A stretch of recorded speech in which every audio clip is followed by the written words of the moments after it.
Okay, Derbyites. Wow, Golden Globes are over, and I think we're all in shock. Grand Budapest Hotel winning Best Comedy Musical Picture. None of us saw that coming. How to Train Your Dragon, #2, winning Best Animated Feature. None of us saw that coming. And there were jaw droppers all night long. But let's start with the headline, and that is these 6 races we more or less predicted. I got one wrong, but it. Are the Oscars already over? Boyhood won Best Picture. Director, Best Supporting Actress. J.K. Simmons won Supporting Actor. And then Julianne Moore won Best Lead Actress. We are left with some element of suspense because, as we expected, both Keaton and Eddie Redmayne won the 2 acting awards, and that sets us up for the Oscars of who's going to win there. But, Chris, let me come to you. We look to the Globes to settle the whole Oscar race. What do you think? I think the Oscars are over, except for Best Actor. What do you think? I sent all of you an email back around November 1st. I'll have to find it. And I said, here are your 4 acting winners. And a couple of people sent messages back and said, no, you're crazy. But it was these 4. So, yeah, I think actor's still not totally settled. But Michael Keaton, we talked earlier in the week about, come on stage, wow us, impress us. We expect more out of you than Eddie Redmayne, who's just beginning his career, basically. And he got up there and did a great job. I think he might have won the Oscar tonight.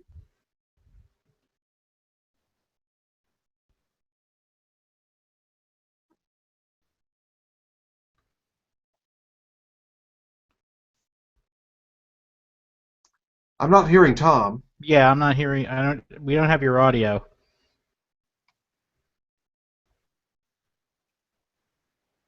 I hoped it was just me, and then I waited. Yeah. Well, Charlie, do you think Michael Keaton won it tonight while we wait on Tom? I don't know. I mean, I think we have one of the most interesting Best Actor races because we knew there was a depth, a great depth to the field of just who was going to get nominated, and we're still wondering that, going into Thursday when the Oscar nominations will come out. But as far as winners go, you think it's going to be one of those 2. And all I can think of is I remember the 2002 race when all the talk was around Jack Nicholson and Daniel Day-Lewis, and then Adrian Brody came and surprised as part of that sweep that The Pianist won. So I think Keaton still has an edge to him, especially because I think he'll probably win SAG.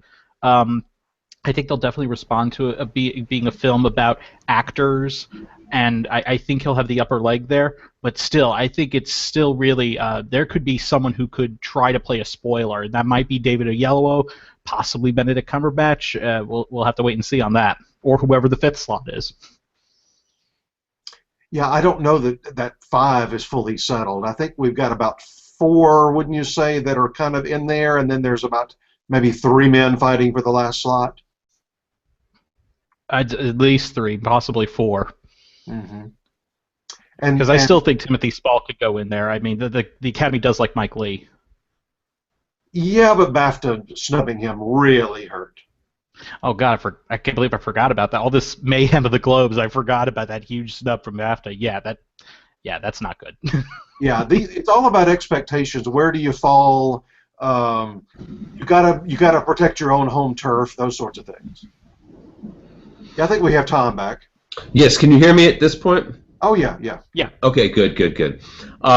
Yes, actually, Charlie answered the question I was going to ask, wanted from him, which is, who wins SAG? Because the consensus now seems to be that it will be Keaton because he is the actor's actor who's making a big comeback here. They love that in the Guild. If so, then he gets a chance to reprise what he did tonight. It was very impressive, very emotional. He gave a performance at that podium, and that's what you're supposed to do to win the Oscar. It's what Jamie Foxx did. It's what Hilary Swank did when they both gave tearful, heart-wrenching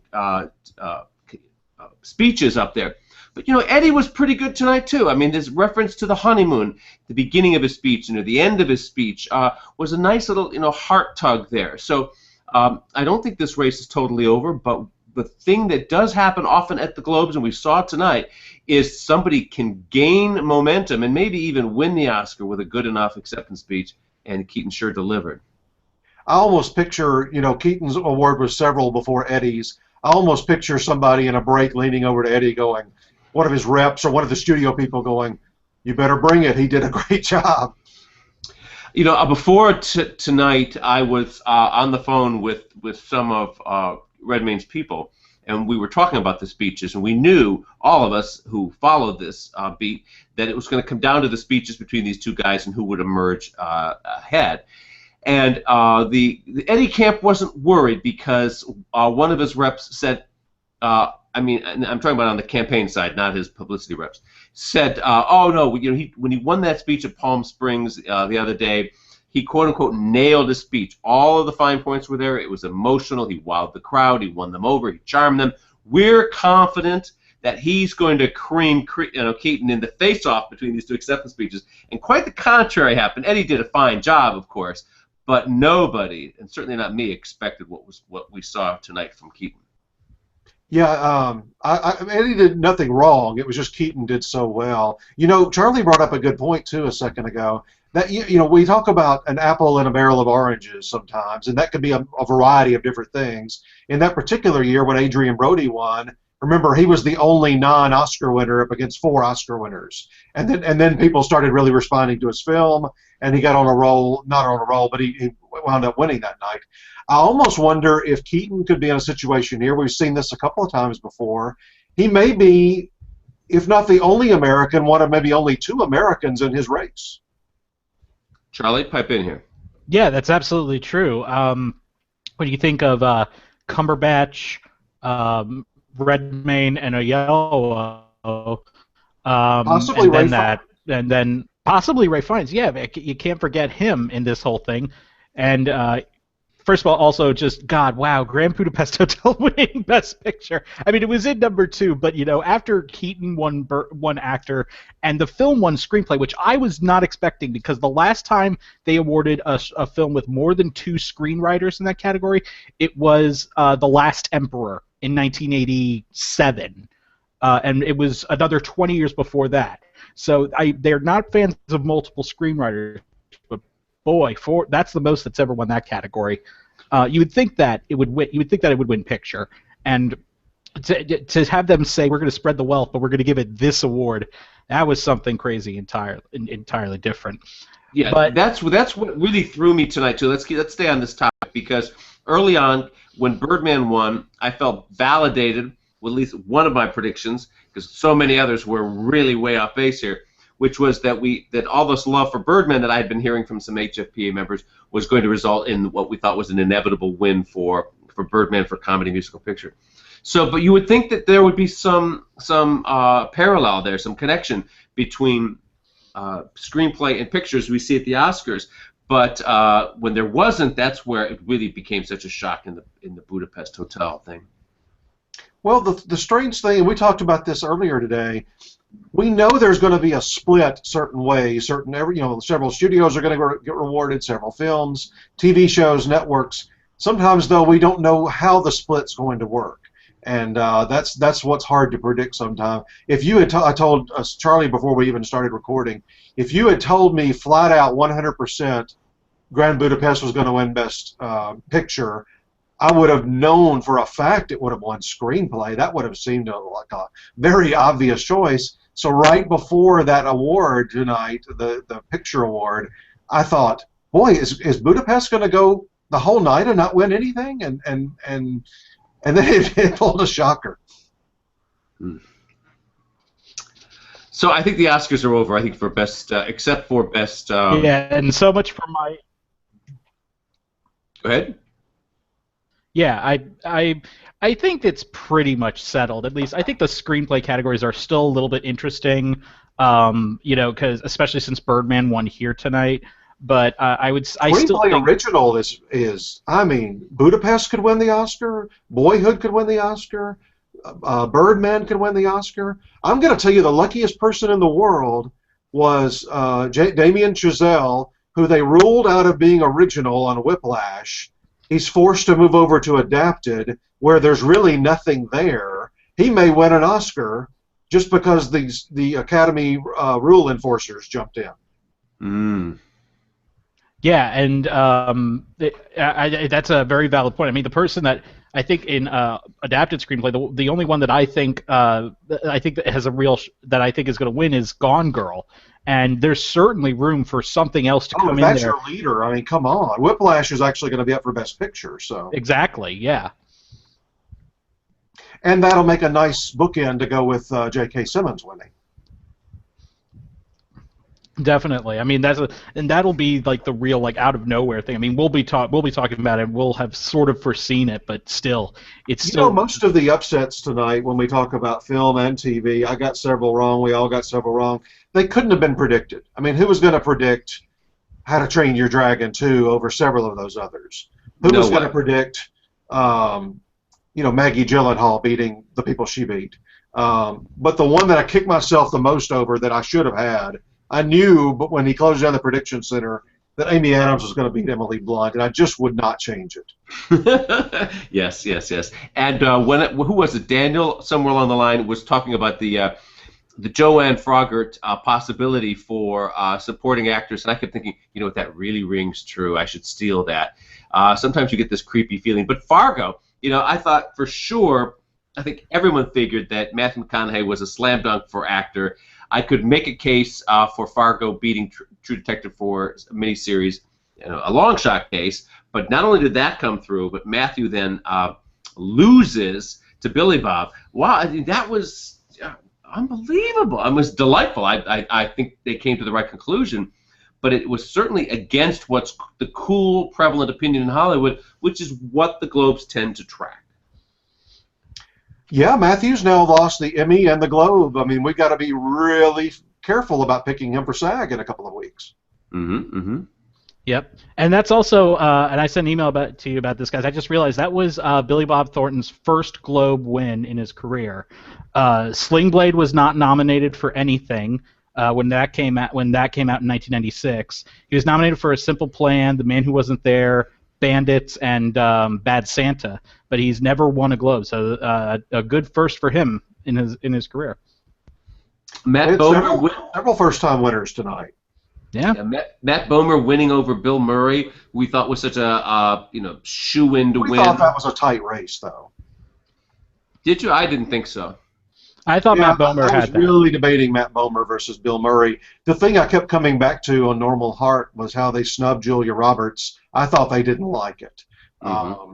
And it turned out they didn't like it much except for Matt Bomer. The transparent win for comedy series. Wow. See, that's what I'm talking about. There's no way we could have projected that. We all knew Jeffrey Tambor was going to win, but they flipped it on us. We thought it would be Orange getting the series win, and that gave Netflix another win, and then Jeffrey Tambor getting a win for Amazon. Or Jane the Virgin possibly even winning for series, and with Gina, that pairing going on. Right. Yeah. We did sniff out that Gina pick. A lot of us did, days ago. So I'm very, very happy we did that. And I got all three drama, and I thought drama was a minefield, as we all talked about, because it could have gone so many different directions. And I did have The Affair. I didn't move Kevin Spacey out, and I had Ruth Wilson. So that's pretty good. I'm very glad, Chris, you've learned through the years not to pay attention to my stupid opinions. No, I think it on some things, but I just didn't. Chris, I need to follow you. I know. I had some bad intel this year, because right in the home stretch I came in with the rumor that I'd heard from one of the Globe campaigners and Globe/Oscar campaigners that they were really ticked off at Spacey. That made me think, to move him aside, and I had some other lame brain thing that I was pushing hard. I really thought that Alejandro was a cinch for director, especially all this love I was hearing from HFPA members for Birdman, but I was hearing that right after they saw the movie too. I saw it. This was a while back, so I should have taken that into account, that all of this hysterical gushing and carrying on might wear off, because I thought it might not, because there is something about Birdman that's a very European kind of movie, very foreign kind of film. in its sensibility and its symbolism and its use of magic and the rest of it that you don't often see in American movies. And I thought the Hollywood foreign press would really appreciate that. That goes back to what I was talking about a moment ago on every time you think you have them figured out. I mean, if you had told me, okay, 100% confident Birdman will win either screenplay or directing and Boyhood will win either screenplay or directing, but not both, I would have thought Boyhood was the more of a writer's accomplishment and Birdman was more of a director's accomplishment. Yeah. See, I think they're both just more towards the directorial accomplishment, and they probably just said, we have one here, okay, we'll give the other one here. I'm going to tell you something else on SAG. We'll probably have these kind of same chats, as we lead up to it. But I'm going to take Birdman off of my ensemble and put Budapest in. I think it's got that nice mix of a large ensemble, and it's got this trajectory right now. And we all know ensemble doesn't mean you're going to win Best Picture at the Oscars, but it feels like a Gosford Park or an Inglourious or something like that, where biggest cast means best cast. All right, how to Train Your Dragon 2 win Best Animated Feature? Does anybody have any theories here? Well, it's definitely, and Ralph brought this up in one of our emails that we were sending back and forth. I think I missed that one because I had to dart off in the middle of the broadcast. I had to pause it, dart off and pick a friend up, and then come back and then catch up. It was a huge box office success, and the problem with the Lego movie is that I think the plot for some of the members might feel like it's just a bit thin. Yeah. Even though I loved it, and you would think, because Lego is a product, I believe, of Denmark, that it's that sort of international thing would ring true with them. But I just think they probably felt it was a more substantive film, and maybe Disney didn't bribe them enough. Well, I wasn't going to go that route, but Dragon is DreamWorks, which is Jeffrey Katzenberg, and he's sitting there right at his table tonight. And after it won, I thought, all it takes is him pushing a few little buttons here and there. Not a bribe. I'm not talking about that, but just he's a very convincing fellow if you've ever met him. So. He's a very disliked fellow too in Hollywood, and DreamWorks Animation had never ever till tonight won a Golden Globe, and this category had been won. Was it 7 out of 8 times or 6 out of 7 times by Disney? So that dominance suggested that we might see Big Hero 6 land here too. But Big Hero 6 was kind of like a kid's movie. My logic for picking Lego was it is the story of an adult being displaced. So the Hollywood Foreign Press doesn't often go for kids stuff. Dragon is a young man, riding a dragon. He's not quite a kid. He's a late teen, I guess. But he's not the kind of struggling orphans that we see in Big Hero 6. I'm trying to get into the mindset of the Hollywood Foreign Press, who are very, very, old, kind of conservative, sedate type people when you meet them. Well, let me give you one tip as we move forward. I was working on the BAFTA Prediction Center, which everybody, by the way, it's now open. You can predict 21 categories. It took me 3 days. But when I do that, I always put the history of each category in the. If you ever want some assistance as you're making your picks, I always do history stuff. And last year was easy with Frozen. Remember 2 years ago when every other award show was Brave and Wreck-It Ralph, and we got to the Oscars and we were all like, what do we do? It's been like 50-50 at all these different shows. And I looked to BAFTA for my ultimate winner because they've never missed it. Every single animated feature winner at BAFTA has won the Oscar. Wow, I didn't realize that. Wow. Yeah, but keep this in mind, Dragon isn't even nominated at BAFTA. Yeah. Wow. It's Big Hero 6, Box Trolls, and Lego Movie. So whichever of those 3 wins at BAFTA, go with that at the Oscars. Wow. So yeah, How to Train Your Dragon, non-factor here. That's what I'm thinking. Well, I mean, it's interesting you bring up being conservative voters in terms of confrontation. How bold a pick is Leviathan for best foreign language film? And now I know, Tom, you did not like that movie, but I mean, that is a bold pick, considering these are foreign journalists, and the film is, from what I've read, it takes a lot of punches at the regime of Vladimir Putin, and that was to me a very bold statement for them to make by selecting that as their winner this year. Well, this is the movie Russia itself is pushing. So the surprise is, why are they pushing the government and the establishment of Russia a movie that targets a corrupt government official? But as the two men who accepted the award tonight at the Globes said, yet that it's everyone feels as if that's watching it that they're the person struggling against unfairness and bureaucracy out there. I'm very surprised Russia got behind this movie because it looks at them very unfavorably, but I do not think it's a very anti-Putin movie. I saw it last night for the first time. I was not impressed. I really wanted to like it, and I thought it just kind of copped out. It was, and I'm not going to review the movie, but I was disappointed. I wanted more. I have not seen the other ones. I thought they were going to go for Ida because the New York Film Critics had just gone for it, and like the Great Beauty one here last year, right? These foreign journalists tend to like the really boring, nothing happens, but esoteric, lofty, blah blah kind of foreign film.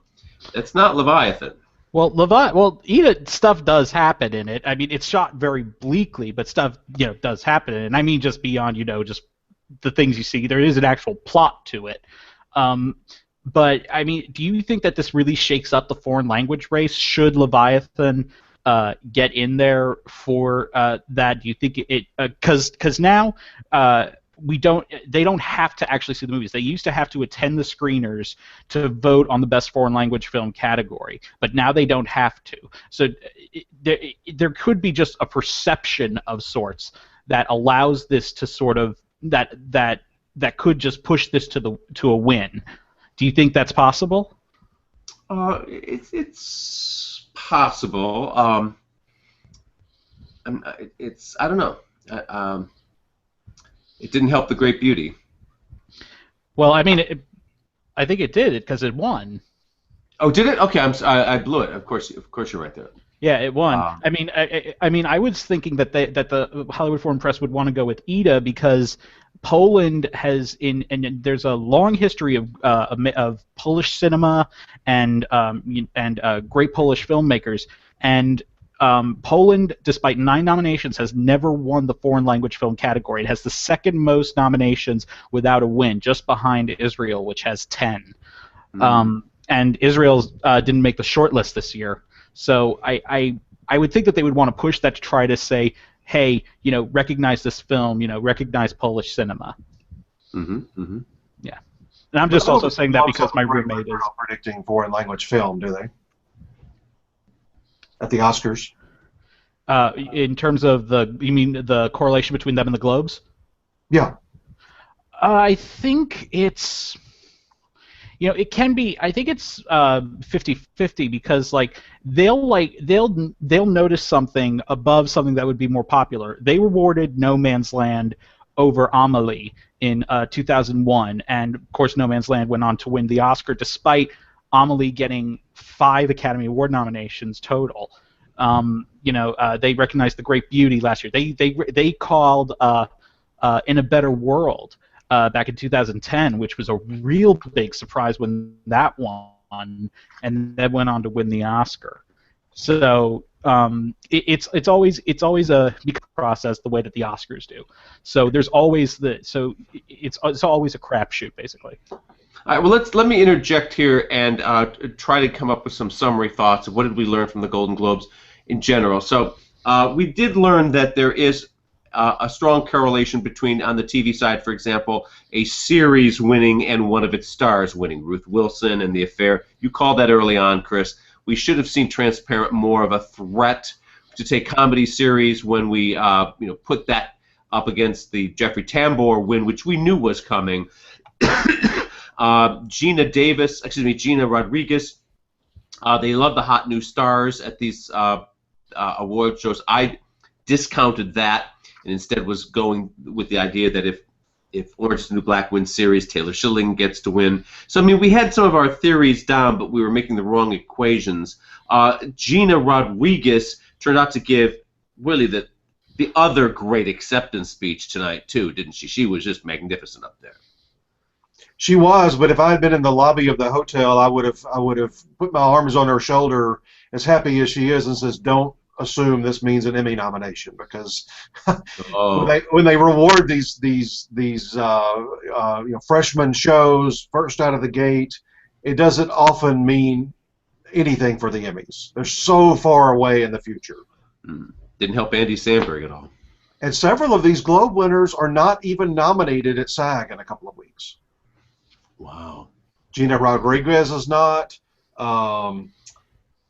Is Maggie Gyllenhaal? I can't even remember. Jeffrey Tambor is not, if you can believe that. Ruth Wilson is not. The Affair is not. Transparent is not. I mean, just several of them. And Kevin Spacey, I don't know what your person knew, but he did seem like he had a chip on his shoulder tonight, didn't he? He did. Well, he brought up that 8 losses before, where this is my 8th nomination, whatever it was. He wanted to get that out there. He was ticked up. But we weren't even sure whether he was going to be there. But he did show up. He gave a good speech.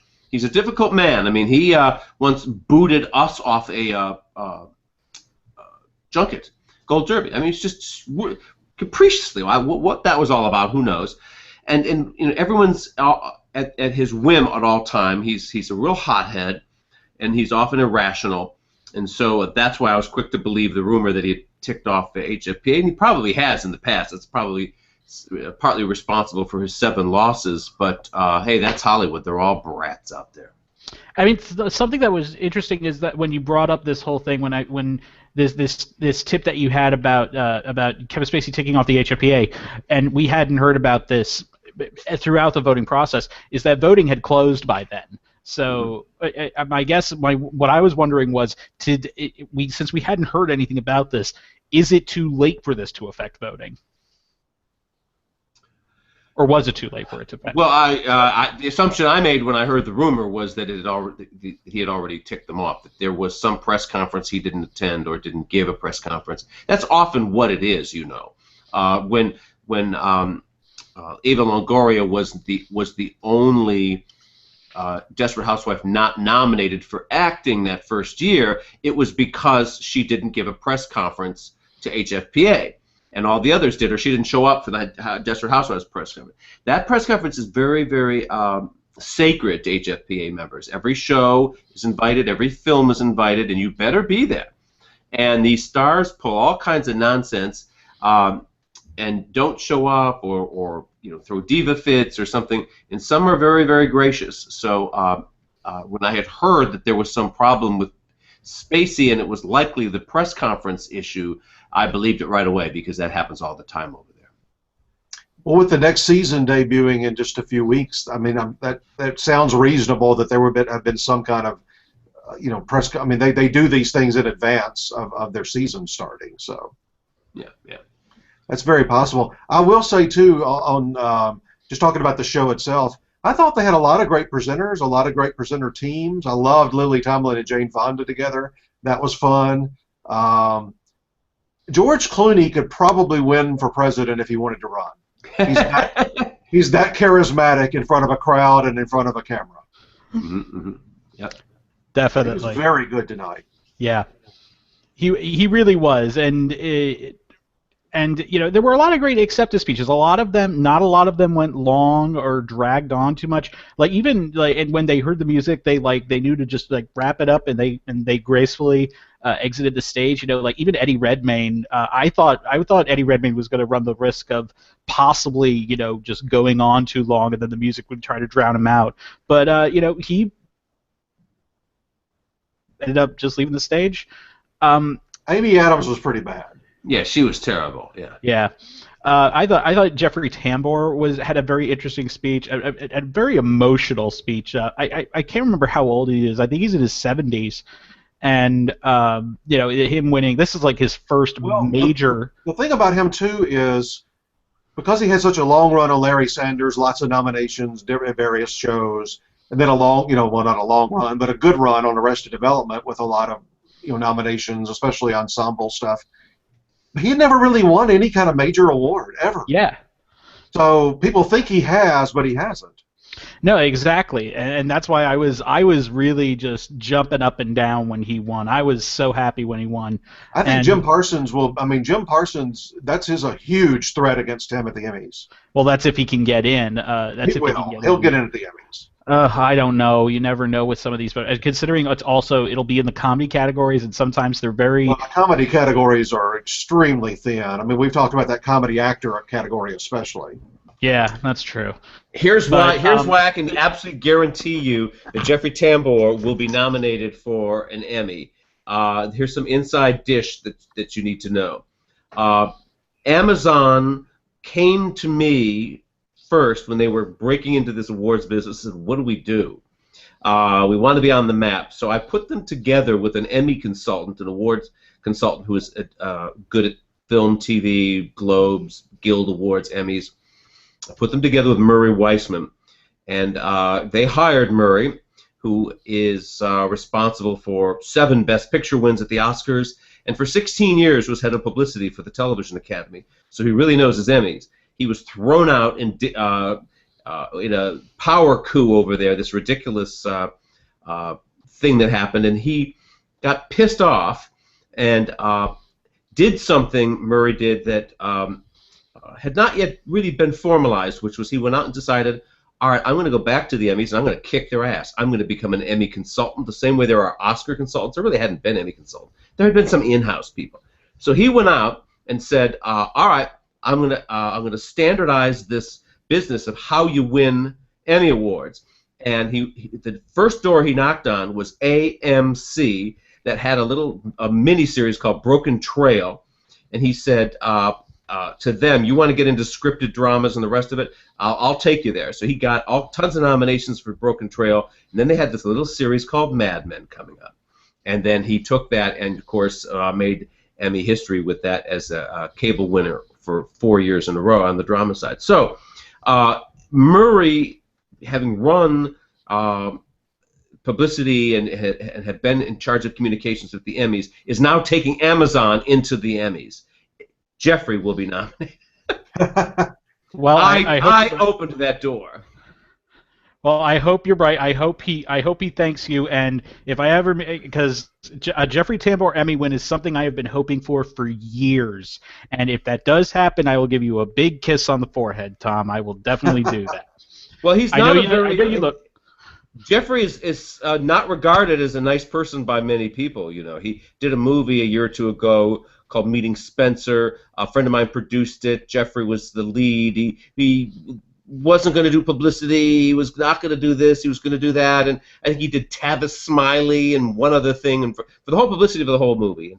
And some people blame the failure of the film on Jeffrey. He can be a very difficult guy. I think that what was revealing about his acceptance speech tonight was that little line. I'm sure it resonated with you guys too, where he said, "I learned a lot about Jeffrey in the course of this TV show." It's like, yeah. Whoa, is he coming out of the closet here? What's going on?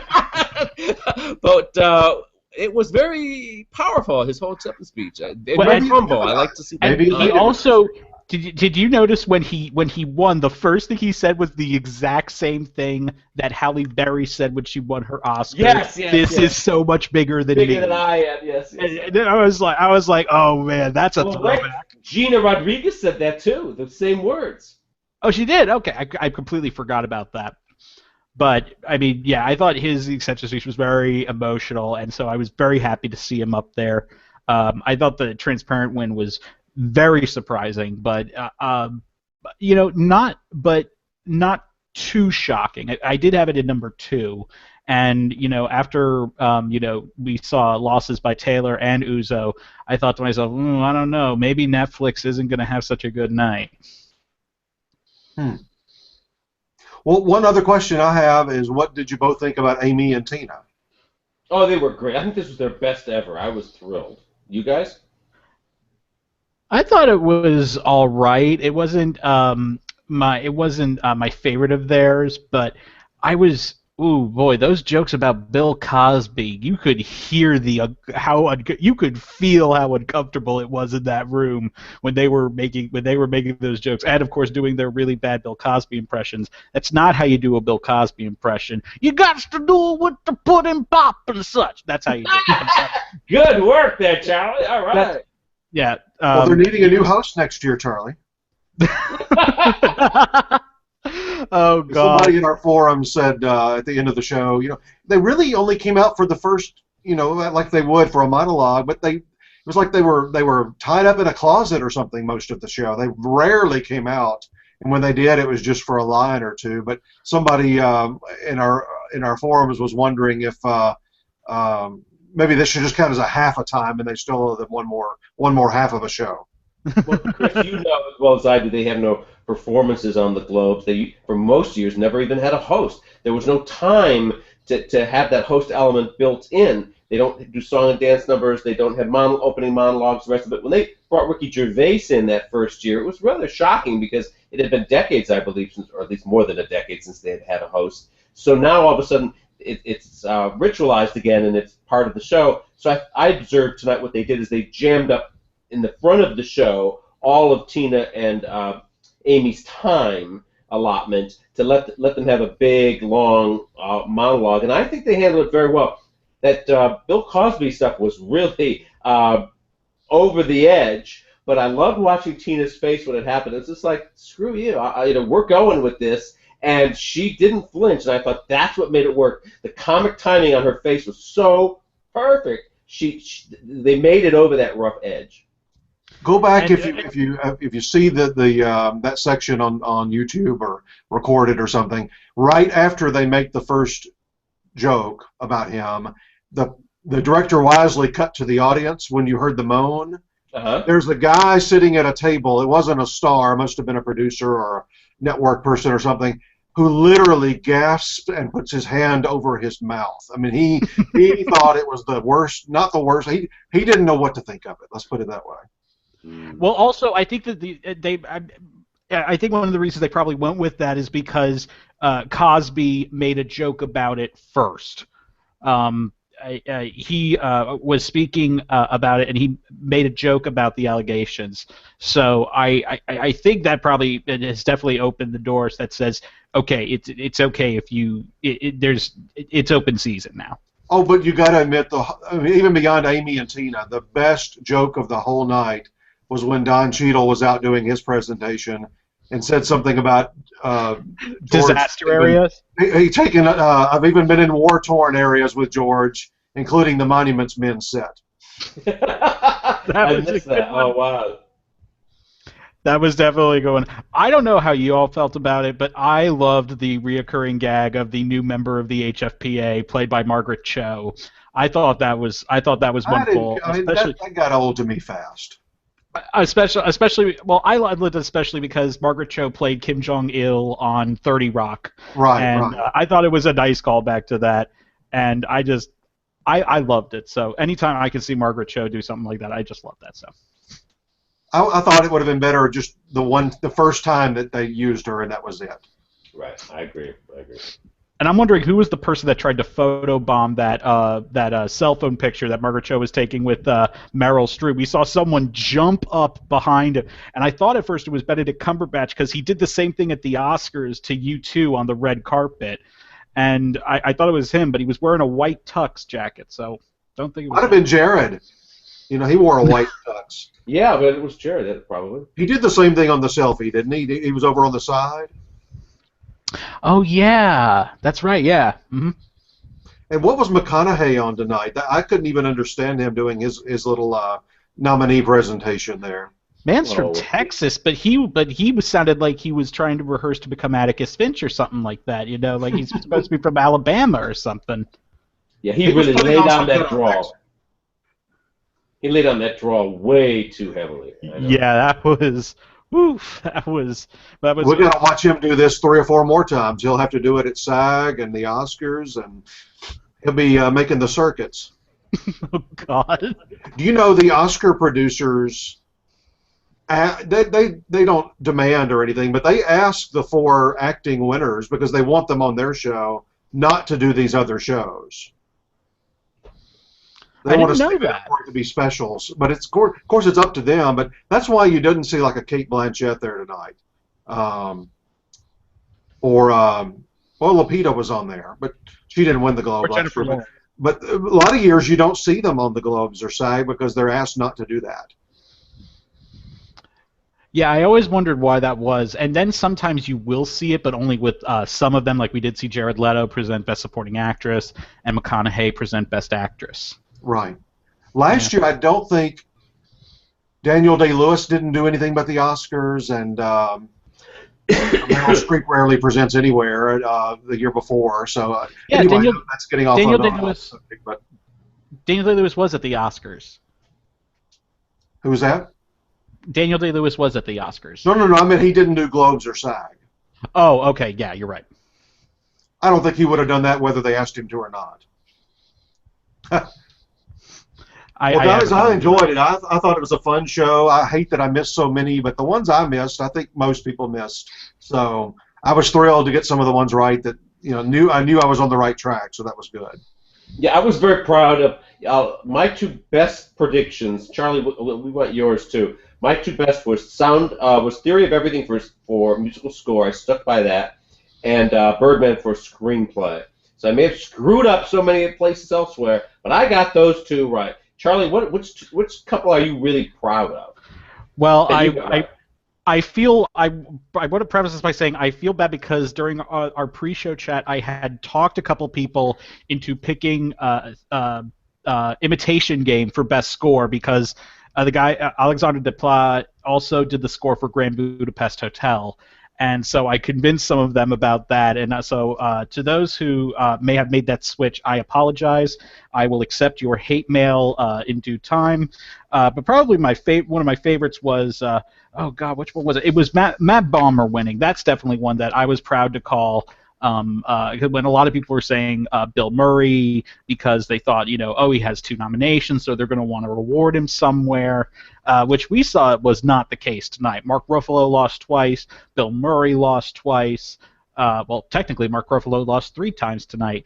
I was going to mention that. The way the show was laid out, I thought about this as it happened. Mark Ruffalo was up 3 times tonight. That was the most of anybody because he produced Normal Heart as well. He lost all 3 of his categories in the first 25 minutes.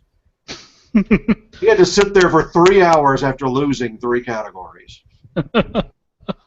Oh, and I was really proud that I had switched to Ruth Wilson. I was a late in the game person who had done that, but I was really proud that I had switched to Ruth Wilson. Yeah, the one thing I'm really happy about too is that between Chris's urging about the affair and Ruth Wilson and the bogus information I got on Kevin Spacey, had me ditch House of Cards and Viola Davis. So I ended up getting those 2 right, even though I kind of screwed up in other areas. I got them wrong by accident, shall we say. I think of all the rules we talked about this week, I think the one that really resonates the most is not that somebody's going to win because they're in also a series winner, although that happened with Ruth Wilson and Jeffrey Tambor, but just the fact that you almost have to be in a series nominee to win. The only one that did that in TV that wasn't was Maggie Gyllenhaal. Was her miniseries was not up. Everybody else was in a series or a TV movie that was nominated. Yep. Okay, you're right. I think that's a real thing. It's not like, okay, they're sitting there with a ballot going, this one's up here, this one's up there. I think just the fact that we're looking at those multiple nominations tells us that this small body of 85 people, they really like this program. If it's got 2 or 3 or 4 nominations. And they're really willing to get on board. Fargo was going to win something. I didn't know it would win twice, but I was certain it was going to win something. Gotcha, right. Yeah, when it won the miniseries prize, I was pretty glad I had switched from True Detective, and I was cursing myself because I also thought if someone from Fargo was going to win in the Best Actor category, I thought it was going to be Martin Freeman. But they know who's not showing up, so they didn't help him that he was a no-show. Yeah. Well, I love the fact that I just hated True Detective so much that I stood by my Fargo prediction, even though I couldn't support it logically. But Daniel did that for me, so it justified me keeping it. We turned out to be vindicated and right. Hallelujah. Well, Tom, you'll love this one. You'll have to call this person tomorrow knowing this story because nobody else would know it. And I didn't know it either. Somebody in the forums pointed it out, which I thought was, it's hilarious to us because he'll get a kick out of it tomorrow. John Solberg, your buddy at FX, was on red carpet today, but not in the way he wanted to be. One of the hosts was trying to get to somebody to interview and actually said on the air, not knowing it was, John Solberg of FX, would somebody get this man out of the way? Oh, no. That happened. That happened when Joan Rivers was doing this. Sid Cassett, the founder of the fucking TV Academy, went up to Joan Rivers. She pushed him away and could get this man out of here. And she's at the Emmys, and the founder just came up to her. She didn't know who he was. Get this man out of it. And she did it. She didn't know the camera was on her. Oh, those moments happen, and you think, you idiots. Oh, they did that to John. That's terrible. Oh. Well, in their defense, I'm sure they didn't know, but you'll have to have a laugh with him over that, especially since he won some awards tonight. He'll be in a good mood. John did chastise me recently about he was not happy about the predictions of Gold Derby. He doesn't see a lot of FX love over there, and so I said, well, I'm sticking with Fargo for thing, but how does anybody get around McConaughey? Well, we saw that was happening, and Louis C.K. didn't have that corresponding nomination for series. So it was funny when the camera panned to him on the show tonight. He's going like this, no, I'm not going to happen. He knew it, right? Well, you'll have to mention that to him. And I'm officially going to move Billy Bob Thornton into my #1 spot at the SAG. I think McConaughey's lost at all the big TV shows. Billy Bob's that actor kind of guy. I think they're going to go for him. I think I may have to follow suit in that. And also, I also want to say, so just looking at what's won and what hasn't won. So what went winless tonight? Foxcatcher lost all 3 of its nominations. Imitation Game lost all 5 of its nominations. And let's see, St. Vincent lost both of its, and Into the Woods went winless tonight as well. That's terrible. I loved Into the Woods. I was kind of hoping for a Steve Carell win, but so much for wishful thinking. Well, let's wrap up here. And any final thoughts, Chris? On to SAG. I think SAG is going to be fun. Like we talked earlier, a lot of these winners aren't even nominated at SAG, so we can't use this as a blueprint there. Charlie? A lot of these we kind of know where they're going. The cast award will be very fun at SAG, with Grand Budapest and Birdman going head to head, and I think Boyhood has a real shot there. Now that it's really cementing as a Best Picture frontrunner, I think it could pull off the same thing that Slumdog Millionaire did, and No Country for Old Men. And we still enjoy it, and we can't wait to see what's going to come next, especially on Thursday morning. Well, let me ask both of you about that, because I don't want to go through all the categories, but just your Best Picture. I mean, obviously, I think the 4 in drama tonight, other than Foxcatcher, Mike could get in there, I think are in. And you got to think Birdman and Grand Budapest are in. So that's 6. What if you had 4 more, what would be your other 4? Well, Gone Girl's demonstrated a lot more strength than most people think. So it's and American Sniper is coming on really, really strong. Whiplash is in, definitely. Nightcrawler is getting so much. So pretty soon when you start counting these up, you get more than 10 positions here. That's the problem with that Best Picture race. It's really competitive. I don't think Foxcatcher gets in. I think the people's disappointment in that movie is finally catching up to it. I wonder if Steve Carell gets that 5th slot or not for actor, because there's competition from Bradley Cooper, from Jake Gyllenhaal there. The other 4 seem to be fine. And Ray Fiennes. And Ray Fiennes. I think it's a 7-person. No. Ray Fiennes, he doesn't express any emotion at all in that role during Budapest. Oh, I think he could definitely do that because there is some huge love for Grand Budapest there. I think, Charlie, you could be onto something with Timothy Spall. I wouldn't put any money on him, but I wouldn't write him off either. He's the actor's actor. He won New York Film Critics. He won Cannes.